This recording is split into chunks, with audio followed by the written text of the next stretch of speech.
মন না খারাপ রে, আমরা 1 ঘন্টা ধরে আড্ডা দিতেছি, তুই মাত্র এলি।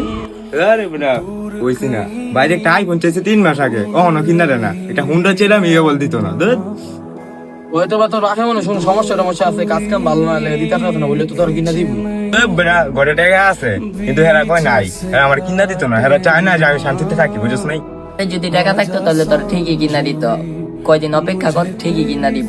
আরে বেটা তোরা তো খালি কথা অপেক্ষা করতে, আর কত অপেক্ষা করবো? আগে করলাম আইফোন 3 মাস অপেক্ষা দিল না, ওখানে আবার হুন্ডা 2 মাস ধরে অপেক্ষাই করতেছে, ওখানে দেয় না। আসলে মনে তোর বাপের তো টাকা নাই রে, থাকলে তোর কিনেই দিত। আরে বেটা হাতে টাকা আছে, সবসময় অল্প কিছু টাকার লেগা আমার লোকে সবসময় কাহিনী করে। তুই যে কলি এত কিছু তোর বাপের নামে, একটা যে কথা মনে রাখিস, তোর কাছে যেটা অল্প, তোর বাপের কাছে সারা বছরের গাম জড়ানো গল্প।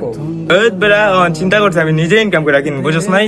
ভালো করে 2-3 দিন ইনকাম করবো, তৈরি দেখবি একটা হুন্ডার আর একটা আইফোন কিনা লাইছি দেইস। তুই তো কামই করবি, আয় আমার কাম আছে, কামটা একটু কইরা দে।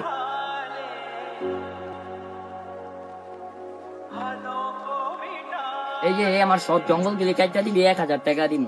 আরে বেটা এর তোর কাম দেইস না রে বেটা, চুটকির উপরে গেলাম আধা ঘন্টা লাগবো, 1000 টাকা দিস তুই। দেইস এমন করে যে কাম করি 15 দিনের বেলা গাড়ি কিনালাম।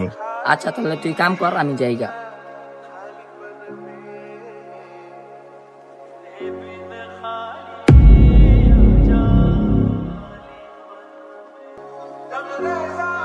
কিরে এলা বুঝলি কাম কেমন? কিরে তোরা বুঝলি কেমন আমি যে ব্যথা পাইছি?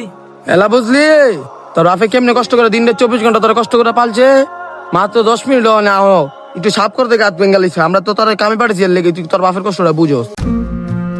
আসলে রে মামা আমি বুঝি নাই, আমার বাপে আমার এত কষ্ট করে পাইলা এত বড় করছে, আর আমি হ্যালো আজকে বেয়াদবি করলাম। আজকে থেকে মাপ চামো। কোনো বাবাই চায় না তার ছেলে কষ্টে থাকুক, আর বাবার কর্মকে ছোট করে কখনো দেখো না, কারণ তোমার কাছে যেটা অল্প তোমার বাবার কাছে সেটা ঘাম জড়ানো গল্প।